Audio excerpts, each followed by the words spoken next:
Halo semuanya, perkenalkan nama saya Maria Rosana, saya dari kelas PBI 24B. Jadi teman-teman, hari ini kita akan membahas tentang greeting. Kita akan masuk ke materi terlebih dahulu. Jadi, apa sih itu greeting?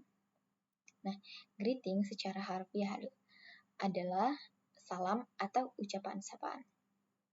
Ini berarti tindakan atau ungkapan yang digunakan seseorang untuk mengakui kehadiran orang lain, memulai percakapan, atau menunjukkan keramahan saat bertemu atau berpisah. Jadi sapaan adalah langkah pertama dalam setiap interaksi.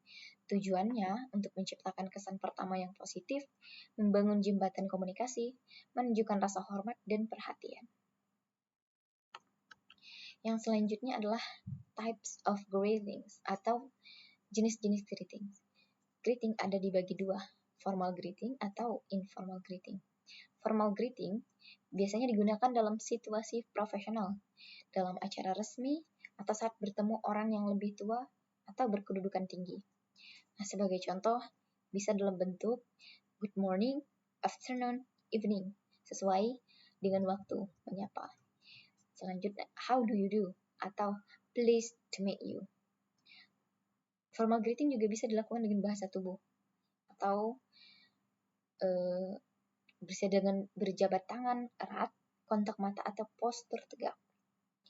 Yang selanjutnya adalah informal greeting.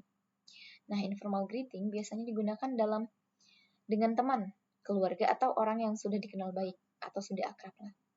Nah, sebagai contoh bisa dilakukan dengan sapaan hi, hello, what's up, atau how is it going.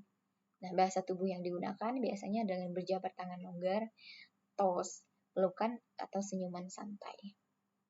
Oke.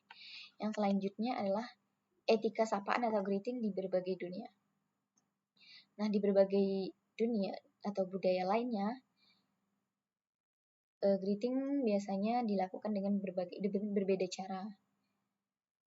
Biasanya di Asia, orang-orang akan membungkuk, terutama di Jepang dan Korea. Di Korea, salam tangan dengan posisi berdoa di India dan Thailand, atau jabat tangan ringan. Nah, pada Timur Tengah, salam dengan sentuhan dada atau pipi, berjabat tangan dengan tangan kanan. Sedangkan di Eropa, biasanya dilakukan dengan cium pipi, seperti di Prancis dan Italia, atau dengan jabat tangan erat. Di Amerika Latin, dilakukan dengan pelukan dan ciuman pipi. Adalah hal yang biasa. Oke, sekarang mengapa sih greeting itu penting dalam kehidupan pribadi dan profesional? Nah, yang pertama ini untuk membangun hubungan, memulai persahabatan dan koneksi baru. Yang kedua, meningkatkan rasa percaya diri, memberikan keberanian untuk berinteraksi. Yang tiga, menciptakan lingkungan positif, baik di rumah, sekolah, maupun tempat kerja. Yang keempat, peluang jaringan atau networking. Nah, ini untuk membuka pintu kolaborasi dan kesempatan. Yang kelima adalah meninggalkan kesan mendalam. Nah, orang lain akan mengingat cara kita membuat mereka merasa dihormati. Itu saja penyampaian materi tentang greeting dari saya. Saya ucapkan terima kasih. Selanjutnya kita akan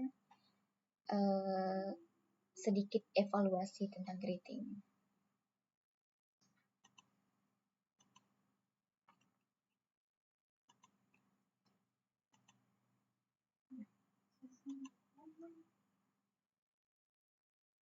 Oke, sedikit evaluasi, kita akan mulai dengan pertanyaan.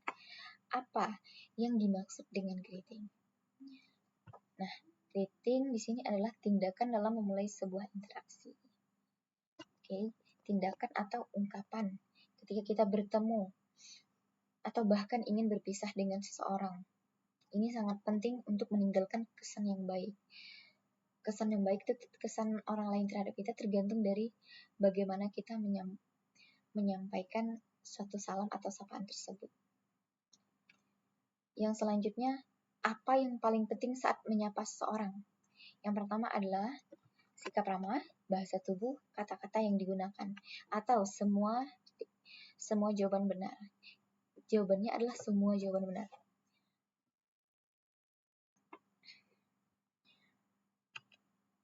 Yang selanjutnya, satu kata yang menggambarkan bagaimana Anda atau kita menyapa orang. Yang pertama kita bisa lakukan dengan mengucapkan good morning atau good afternoon, evening, sesuai dengan hari, sesuai dengan waktu. Yang kedua, biasanya halo dan hai adalah yang paling familiar atau yang paling sering digunakan. Selanjutnya, sapaan mana yang Anda gunakan lebih sering? Yang pertama formal, yang kedua ada informal, yang ketiga adalah bervariasi tergantung situasi. Jadi di sini jawabannya bervariasi tergantung situasi. Kita menyapa orang tergantung dengan siapa orang itu. Misalnya dengan orang yang kedudukan lebih tinggi atau lebih tua dari kita akan menggunakan informal. Dengan orang yang lebih akrab, terutama teman, keluarga, saudara atau yang lainnya, kita biasa menggunakan formal. Jadi tergantung situasi. Oke, sekian evaluasi dan juga dari saya. Cukup sekian evaluasinya, juga penyampaian materinya. Saya ucapkan terima kasih. Bye-bye.